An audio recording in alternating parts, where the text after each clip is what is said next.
क्षेत्र भिन्न असलं तरी कष्टाला पर्याय नाही हे प्रत्येक जण सतत आणि सतत सांगत असतो.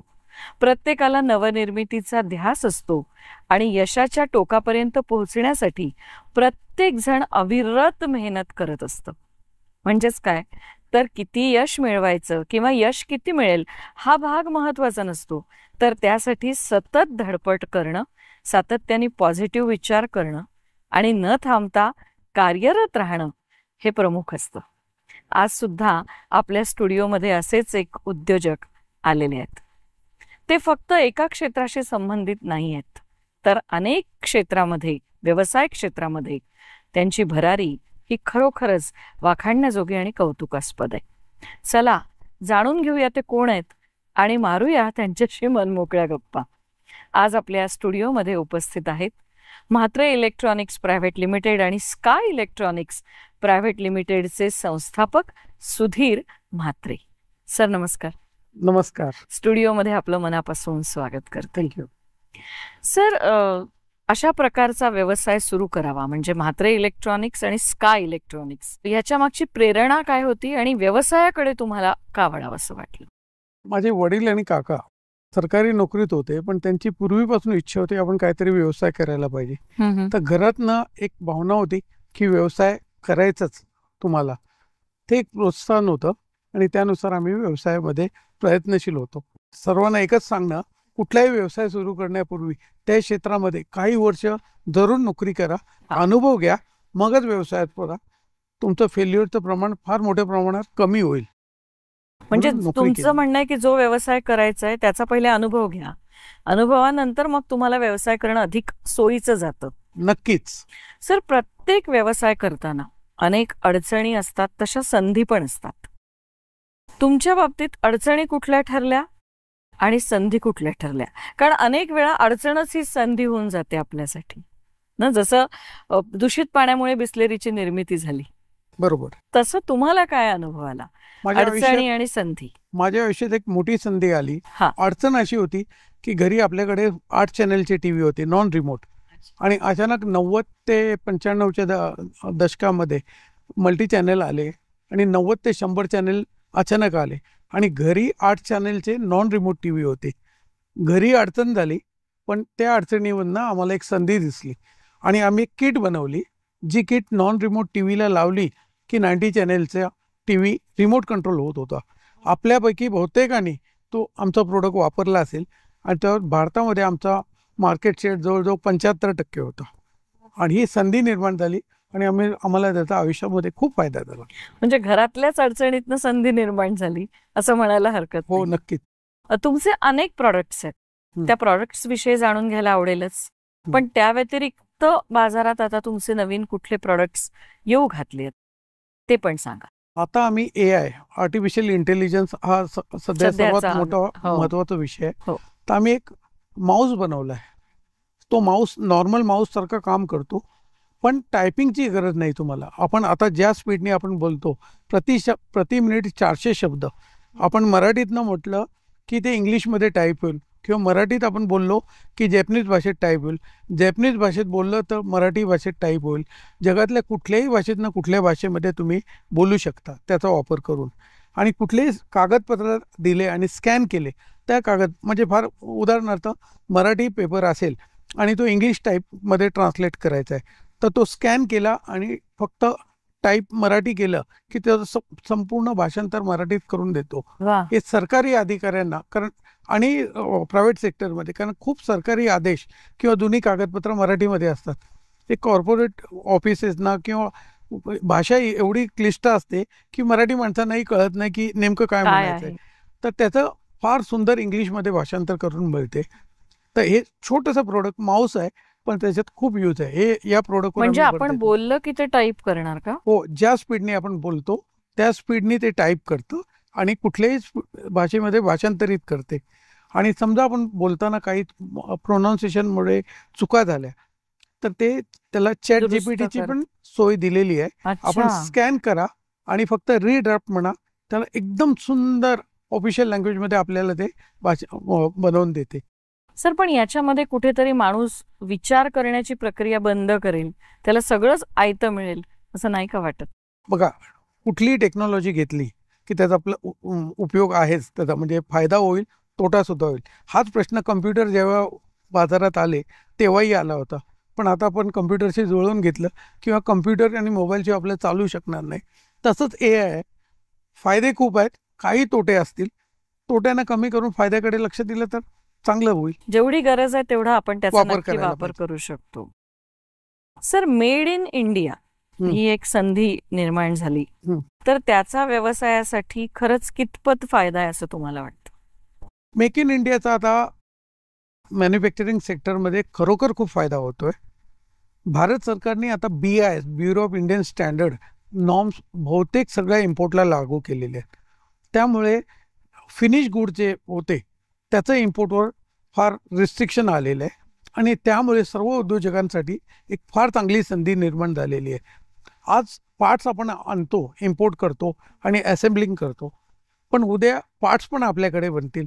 तसेच या सगळ्याची सुरुवात होईल आणि त्याचं श्रेय आपण मेक इन इंडिया स्कीमला देऊ शकतो. आणि मेक इन इंडियाबरोबर प्रोडक्शन लिंक इन्सेंटिव्ह अशी भारत सरकारची योजना आहे, त्याचाही खूप फायदा होतोय. एअर कंडिशनर, वॉशिंग मशीन या प्रोडक्ट आता इम्पोर्ट होत नाही, हे भारतातच म्हणतात, तर त्याचा फायदा होईल आपल्याला. इलेक्ट्रॉनिक्स उत्पादन क्षेत्रामध्ये आता काय संधी आहेत नवनवीन असं तुम्हाला वाटतं? AI आणि रोबोटिक्स. अच्छा. रोबोटिक्स फार मोठं क्षेत्र आहे, जिथे उदाहरणार्थ आता चायनामध्ये मी एक फॅक्टरी बघितली, एअर कंडिशनर उचलून, एअर कंडिशनर 30-40-50 किलोचं मशीन असतं किंवा जास्त, उचलून लाईनवर ठेवणं पूर्वी 2 किंवा 3 माणसं लागत होती. आता एक रोबोटिक मशीन आर्म उचलतो, बाजूला ठेवतो काही सेकंदामध्ये. पण सर, त्याच्यामध्ये माणसांचा त्यांना जॉब ऑपॉर्च्युनिटीज कमी होतील असं नाही का मग वाटत? बघा, जॉब ऑपॉर्च्युनिटी कमी नाही होणार, जॉबचं स्वरूप बदलेल. अच्छा, ते ऑपरेट करायलाही माणूस लागेल, त्याला माणूस लागेल. आणि जी मॅनपॉवर आहे, जे कष्टाचं आणि धोकादायक जे काम होतं ते मशीन करेल. आणि बाकी जी छोटी कामं आहेत ती अजूनही फार मोठं क्षेत्र, अजूनही मॅनपॉवरची भारतासारख्या देशातही लेबर स्किल मॅनपॉवरची कमतरता जाणवते आपल्याला, तर ती संधी तिकडे मिळू शकेल. या क्षेत्रामध्ये तरुण उद्योजकांना काय संधी आहे असं तुम्हाला वाटतं? म्हणजे द मॅन्युफॅक्चरिंग किंवा सर्व्हिस इंडस्ट्री, कुठल्याही व्यवसायात जर मराठी उद्योजकांनी जो उतरायचं ठरवलं त्यांनी, तर सर्वप्रथम त्या विषयातलं कमीत 3 ते 4 वर्षे त्यांनी अनुभव घेतला पाहिजे. त्यातल्या खाचा कळका त्यांनी पहिल्या बघितल्या पाहिजे. प्रोडक्शन करायच्या अगोदर ते जे प्रोडक्ट आहे त्याची विक्री करता आली पाहिजे. विक्री जर तुम्हाला करता येत नाही तर प्रोडक्शन करायच्या भानगडीत पडू नका. सर्वप्रथम विक्री, मग प्रोडक्शन. बहुतेक वेळेला असं होतं, पहिलं प्रोडक्शन करतात आणि मग विक्रीसाठी जातात आणि हमखास अपयशी होतात. हे टाळलं पाहिजे. फार महत्वाचा सल्ला सर तुम्ही दिलाय की आधी प्रोडक्शन न करता आधी विक्रीचा विचार तुमच्या मते व्हायला पाहिजे आणि मग प्रोडक्शन कडे आपण वळलं पाहिजे. या गप्पा अशाच सुरू राहणार आहेत, कुठेही जाऊ नका. बघत रहा पितांबरी प्रस्तुत उद्योजकांची बाराखडी. पितांबरी प्रस्तुत उद्योजकांची बाराखडी. देवाची मूर्ती निरांजन आधी रुपेरी करेल लख लख लख. चांदीची वाटी नैवेद्यासाठी रुपेरी करील चक चक चक. पितांबरी प्रॉडक्ट्स प्रायव्हेट लिमिटेडचं रुपेरी सिल्व्हर क्लीनर. आणि चांदीची चीज. छे छे, चांदीचा चीज. रोहन, आजार प्रत्येक जागेत आहेत, दिवसभर जपून राहा. प्रॉमिस आई, आईला प्रॉमिस. मस्ती झाली मिस. ये ना. ओय, घाबरलास का? मुलं दिवसभर प्रॉमिस पाळणार? इम्पॉसिबल. म्हणून डेटॉलचे नवे प्रॉमिस, इंडियाचा पहिला साबण जो देतो 12 तास प्रोटेक्टिव्ह शील्ड. डेटॉल, सुरक्षेचा विश्वास आता दिवसभर सोबत.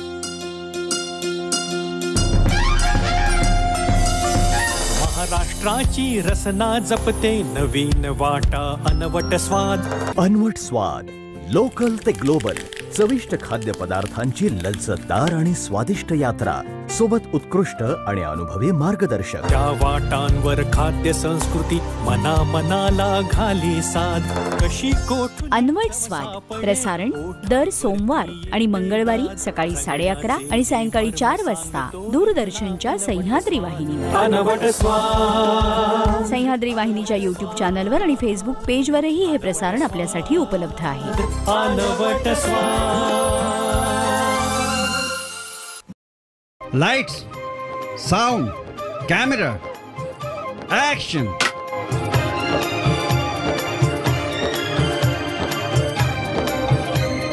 तराने पुराणे सोमवार ते शुक्रवार सकाळी 8 वाजता, सोमवार ते गुरुवार सायंकाळी 5 वाजता आणि रात्र 10:30 तुमचे हात कधी इथे येते कधी तिथे तिथे यांना जावं लागतं, ना जाणे कुठे कुठे, मग ते पोहोचतात इथे. जास्तीत जास्त सामान्य आजार हातांमुळेच पसरतात, म्हणून पाहिजे डेटॉलचे उत्तम जर्म प्रोटेक्शन, जो देतो 12 तास प्रोटेक्टिव्ह शील्ड सुद्धा. डेटॉल, सुरक्षेचा विश्वास आता दिवसभर सोबत. पितांबरी प्रस्तुत उद्योजकांची 12 खडी.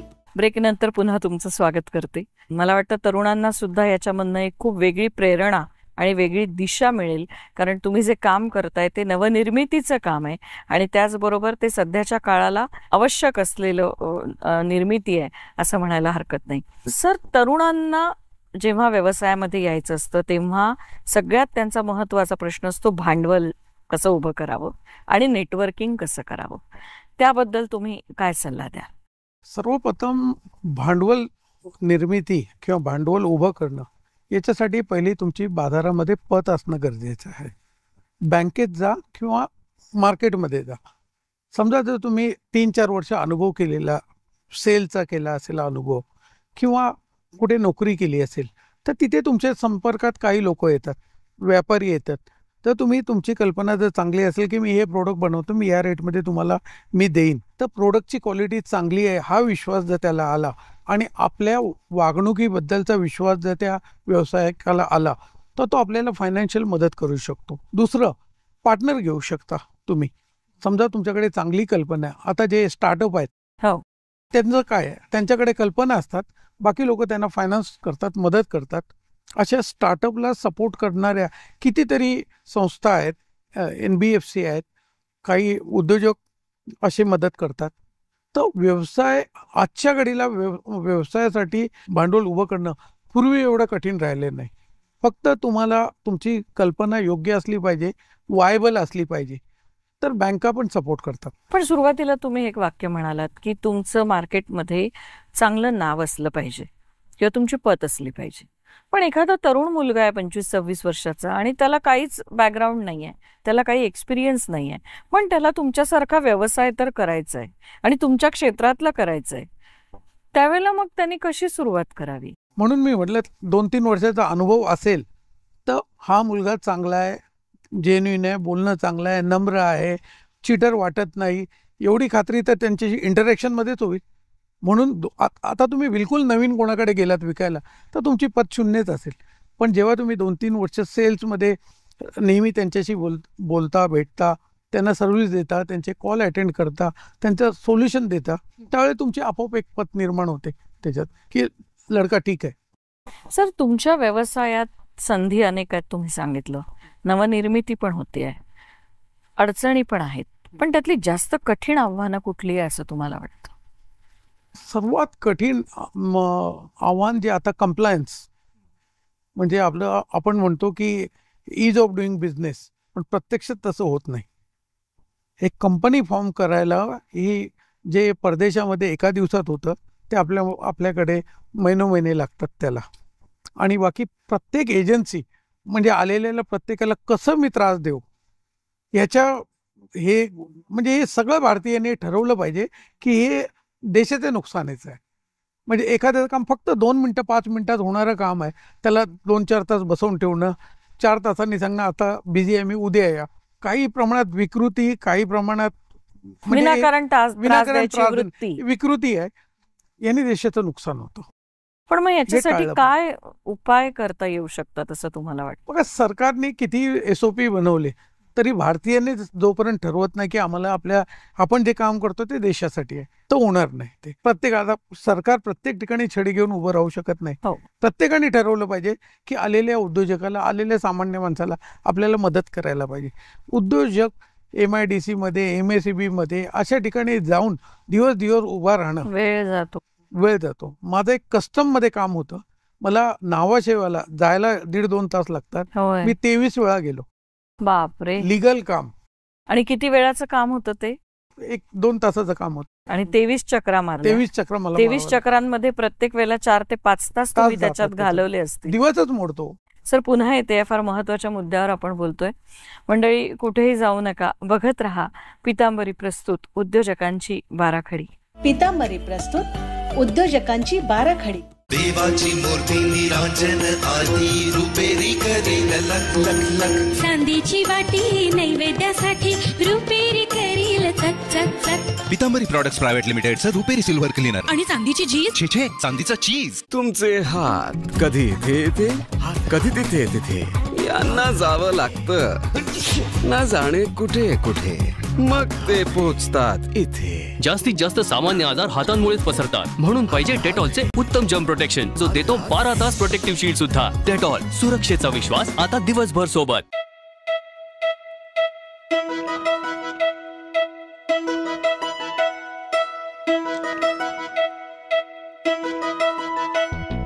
हुशार झपड खट्याळ आमची कन्या, हा घरातील गणिते सोडवित चुटकीने लावण्या. लय भारी सूरत न्यारी, घरी दारी रण शेजारी. नटखटही चटपटही स्वाटही बहुगुणी आवडी सर्वांना. ही आमची अनन्या अनन्या, ही आमची अनन्या अनन्या, ही आमची अनन्या अनन्या, ही आमची अनन्या अनन्या.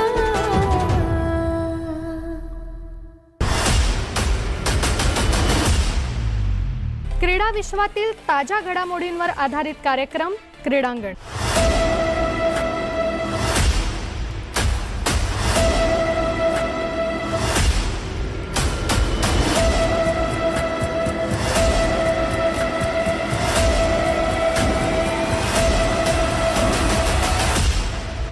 क्रीडांगण प्रसारण दर मंगळवारी सायंकाळी 6 वाजता फक्त सह्याद्री वाहिनीवर. देवाची मूर्ती निरांजन आधी रुपेरी करेल लख लख लख. चांदीची वाटी नैवेद्यासाठी रुपेरी करील चक चक चक. पितांबरी प्रॉडक्ट्स प्रायव्हेट लिमिटेडचं रुपेरी सिल्वर क्लीनर. आणि चांदीची चीज. छे चांदीचा चीज. रोहन, आजार प्रत्येक जागेत आहेत, दिवसभर जपून राहा. प्रॉमिस आईला प्रॉमिस. मस्ती झाली मिस. ये ना. ओय, घाबरलास का? मुलं दिवसभर प्रॉमिस पाळणार? इम्पॉसिबल. म्हणून डेटॉलचे नवे प्रॉमिस, इंडियाचा पहिला साबण जो देतो 12 तास प्रोटेक्ट, आता दिवसभर सोबत. पितांबरी प्रस्तुत उद्योजकांची बाराखडी. फार महत्वाच्या विषयाला तुम्ही हात घातला की ज्या गोष्टी कमी वेळेत होण्यात सारख्या असतील त्याला विनाकारण त्रास देऊन 1 दिवसाचं काम 1 महिन्यावर टाकणारी जी प्रवृत्ती आहे समाजात अवतीभोवती, त्या प्रवृत्तीला आळा कसा घालायचा?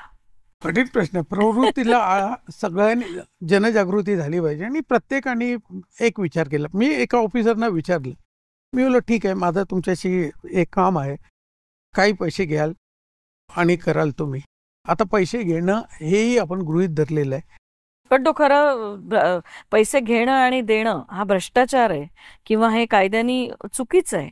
मग त्याही वेळेला असं जर करावं लागत असेल. नाही बघा, आता कायद्याने चुकीचं आहे, नैतिकदृष्ट्या चुकीचं आहे, पण आता नैतिक आणि कायदेशीर दृष्टिकोनातनं जर विचार करत राहिला तर व्यवसाय पुढे करता येणार नाही. पण ते करत असतानाही काम वेळेत न करणं म्हणजे फारच त्रासदायक आहे. आणि याने देशाचं नुकसान आहे. मला वाटतं देशाचं नुकसान आहेच आणि मानसिक त्रास पण याच्यात किती होतो. म्हणजे जो उद्योजक असतो तो आधीच भांडवल उभं करताना त्यातल्या आव्हानांना सामोरं जात असताना थकलेला असतो आणि वर पुन्हा त्याला वेळेशी असं जुळवून घ्यावं लागतं. तर मला असं वाटतं की तुम्ही म्हणता ते बरोबर आहे की प्रत्येकाने आपण असा त्रास द्यायचा नाही आणि समोरच्याचं काम शांतपणे पटकन करायचं. प्रत्येकाने जर ठरवलं तर प्रत्येक स्टेजला तर चांगलं काम होऊन जाईल, काही अडचण येणार. आणि खास करून जेव्हा आपण परदेशात जातो आणि तिकडच्या सिस्टम, चायनामध्ये कंपनी फॉर्म करायला 1 दिवस लागतो आणि या टाईपची कंपनी फॉर्म केल्या तर एवढे कंप्लायन्स आहेत, ही टाईप केलं तर एवढे कंप्लायन्स आहे आणि एवढे चार्ज आहे. म्हणजे एक सिम्पल त्यांचा 1 पेजरमध्ये सगळी पॉलिसी डिफाईन केलेली असते. आपल्याकडे तुम्ही MIDC मध्ये ट्रान्सफर करायला जरी जायचं ठरवलं, प्लॉटचं ट्रान्सफर, तरी तुम्हाला 6 महिने लागतील. काय गरज आहे? आपण कधीच ही प्रवृत्ती बदलली नाही. हे सगळं लक्षात घेता उद्योजकांनीच उद्योजकांना एखादा व्यवसाय वृद्धिंगत करण्यासाठी, त्याच्या वाढीसाठी कशी मदत करायला पाहिजे असं तुम्हाला वाटतं? एक फार चांगलं उदाहरण सांगतो. सॅटरडे क्लब तुम्हाला माहित असेल. सॅटरडे क्लब ही संस्था मराठी उद्योजकांची संस्था आहे. त्याच्यात लेवल आहे की 1 कोटीपर्यंत व्यावसायिकाचं एक वेगळी आहे, 1 कोटीपेक्षा जास्तांची एक वेगळं युनिट आहे आणि 500 कोटीपेक्षा जास्तांची एक वेगळं युनिट आहे. या सॅटरडे क्लबमध्ये आम्ही दर महिन्याला एकत्र मिटिंग करतो. कोणाच्या काही अडचणी आहेत ते आपल्या लेवलवर कशा सॉल्व्ह करता येईल ते करतो. भांडवल वृद्धीसाठी पण एकमेकांना मदत करतो. ऑर्डर एकमेकांची शेअर करतो. त्यांचं एकमेकांना सहाय्य करू, अवघे होऊ श्रीमंत. आणि आपण शक्यतो मराठी उद्योजकांना आपला व्यवसाय दिला पाहिजे या थीमवरती काम करते. तुमच्या कुटुंबात सगळेच व्यावसायिक आहेत, कारण तुमची मुलं पण तुमच्या बरोबर आहेत. तर हे टीमवर्क कसं जमतं? आमचं 23 माणसांचं एकत्र कुटुंब आहे. त्यात भाऊ, चुलत भाऊ, वडील, काका सर्व एकत्र आम्ही करतो. म्हणजे आजच्या काळात तुम्ही सगळे एकत्र गुण्या गोविंदाने नांदताय. हो. व्यवसाय एकदम चांगल्या तऱ्हेने करतो. त्यामुळे एक फायनान्शियल स्ट्रेंथ निर्माण होते. एक असं मार्केटमध्ये पण असं एकत्र असल्यामुळे एक स्ट्रेंथ निर्माण होते आणि कम्फर्ट झोनमध्ये असतो. तुम्ही आत्मविश्वास टिकवण्यासाठी आणि सकारात्मकता कायम टिकवण्यासाठी, शेवटी अपयश यश येत असताना मनाच्या आंदोलनांचा पण भावनिक आंदोलनांचा सुद्धा चढउतार होत असतो. तुम्ही त्यावेळेला स्वतःला ह्या 2 गोष्टींनी कसं जपता? फार चांगला प्रश्न विचारला तुम्ही. अपयश कुठलाही धंदेवाला असेल, धंद्यामध्ये अप्स अँड डाऊन येतातच येतात. अशा वेळेला एक तर आपले मित्रमंडळी चांगली पाहिजे, जे आपल्याला चांगला सल्ला देऊ शकतात. आपण एकांगी विचार करतो, बाजूचा जो असतो आपल्याला दुसरं डायमेन्शन दाखवू शकतो की असं होऊ शकतं, तर तो एक मदत होतो. कुटुंबाचा फायदा होतो. कुटुंबातलं समजा आपण आज काही आपल्याला डिप्रेस आहोत किंवा काही मानसिक डिस्टर्ब आहोत, तर घरातला दुसरा अरे काही काळजी नको, होऊन जाईल, मोरल सपोर्ट. म्हणजे या इकोसिस्टममुळे, म्हणजे एकत्र कुटुंबामध्ये तुम्ही बघाल तर मानसिक स्ट्रेंथ तुम्हाला फार चांगली मिळते. संकटाच्या वेळेला एकत्र कुटुंबाचा उपयोग सगळ्यात जास्त होतो. आणि मित्रमंडळी चांगली पाहिजे, नाही का? सुखदुःखाची वाटणी सुद्धा होते. अगदी मुलाखतीच्या अंतिम टप्प्यावर आहोत. तुमचा अनुभव खूप दांडगा आहे आणि तुमचं काम खूप मोठं आहे. एखादा अविस्मरणीय असा या सगळ्या काळात 1989 पासून 2025 पर्यंतचा हा जो तुमचा प्रवास आहे, त्यातला एखादा लक्षात राहणारा प्रसंग आठवतोय का? आम्हाला JVC हे जॅपनीज कंपनीने आम्ही त्यांच्याशी एक छोटंसं काम केलं होतं. त्यांचं एक छोटेसं डीलिंग केलं होतं आणि ते जॅपनीज लोक आले होते तेव्हा त्यांना भेटलो होतो. त्यांना सांगितलं होतं, खास करून दूरदर्शनचं, की जर तुम्ही आम्हाला जर ऑथोरायझेशन दिलं तर आम्ही दूरदर्शनमध्ये तुमचा प्रोडक्ट इंट्रोड्यूस करायचा प्रयत्न करू. बरं. त्यावेळेला फार अनुभवही नव्हता आणि वयही तेव्हा नव्हतं. 97 स्वप्न मोठी होती. स्वप्न मोठी होती. अगदी शेवटचा प्रश्न. आपला हा कार्यक्रम सगळ्या वयोगटातल्या व्यक्ती बघत असतात, पण जे तरुण उद्योजक असतील, ज्यांना व्यवसायाकडे यायचं असेल, त्यांना तुम्ही अनुभवाचा काय संदेश द्याल? व्यवसाय करताना अगोदर सांगितल्याप्रमाणे कमीत कमी 3 वर्ष त्यातला अनुभव घ्या. नोकरीच्या माध्यमातून अनुभव घ्या. सुरुवातीच्या काळामध्ये कमीत कमी 12 तास काम करा. पैसे आले तर माजू नका, अपयश आलं तर लाजू नका. क्या बात. थोडक्यात सांग. फार छान सर. तुमचा हा सगळा प्रवास, त्यातला अनुभव हा खरोखरच खूप प्रेरणादायी आहे आणि भविष्यात तुमच्या विविध कार्यक्षेत्राशी संबंधित तुमचे जे जे काही स्वप्न असतील ते सगळे पूर्ण होऊ दे अशी ईश्वराला प्रार्थना करते. आज आमच्या स्टुडिओत आलात त्याबद्दल तुमचे मनापासून आभार. Thank you very much. मंडळी, होते सुधीर म्हात्रे, म्हात्रे इलेक्ट्रॉनिक्स आणि स्काय इलेक्ट्रॉनिक्स प्रायव्हेट लिमिटेडचे संस्थापक. फार महत्त्वाचा संदेश या मुलाखतीच्या माध्यमातून त्यांनी उद्योजकांना दिलाय की उद्योजकांनी उद्योजकांच्या पाठीशी जर उभं राहिलं तर एक हत्तीचं बळ प्रत्येकाला मिळू शकतं. त्याचबरोबर कष्ट करा आणि पैसा मिळाल्यानंतर माजू नका. ते करतानाच त्यांनी एक फार मोठी कानउघाडणी केली आहे की वेगवेगळ्या ऑफिसेसमध्ये दुसऱ्याच्या वेळेची किंमत न करता जो छोट्या छोट्या कामांना खूप वेळ लावला जातो, तो वेळ लावण्याची जी वृत्ती किंवा प्रवृत्ती आहे किंवा विकृती आहे ती बाजूला करून एकमेकांना मदत करण्याचा इच्छा आणि विचार आपण प्रत्येकाने केला पाहिजे. आणि त्याचबरोबर आत्मविश्वास ढळू न देता येणाऱ्या आव्हानांना हिमतीनं सामोरं जा. तुम्ही नक्की आजच्या ह्या मुलाखतीतून खूप काही शिकला असाल याची खात्री आहे.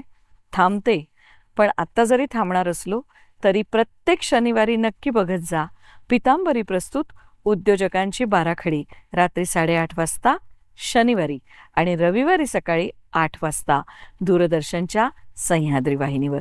तोपर्यंत नमस्कार.